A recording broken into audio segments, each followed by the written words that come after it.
प्रशांत एक गरीब परिवार से था, लेकिन उसके सपने हमेशा बड़े थे। यूपीएससी इंटरव्यू का दिन था और वह घबराया हुआ घर से निकल पड़ा। उसके पास अच्छे कपड़े नहीं थे, लेकिन दिल में जुनून भरा था।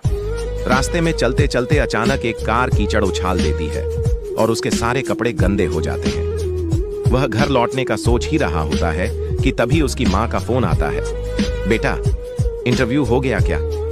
माँ की आवाज सुनकर प्रशांत चुप हो जाता है, लेकिन खुद को संभालते हुए कहता है, हाँ माँ, जा रहा हूं। और फिर बिना कपड़े बदले जैसे है वैसे ही इंटरव्यू देने निकल पड़ता है।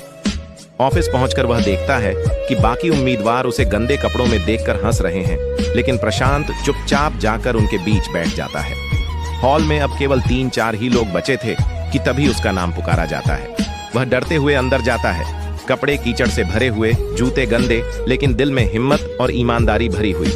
इंटरव्यूअर उसे बैठने के लिए कहते हैं और उसके दस्तावेज देखते हैं। फिर मुस्कुराते हुए पूछते हैं, मैं तुमसे एक सवाल पूछना चाहता हूँ, बताओ, गरीब होना बुरा है या गरीबी से समझौता कर लेना?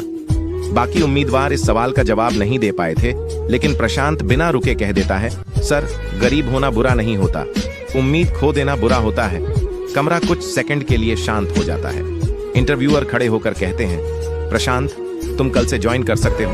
इतना सुनते ही प्रशांत के चेहरे पर मुस्कान आ जाती है। नम आंखों से वह कहता है, thank you so much sir.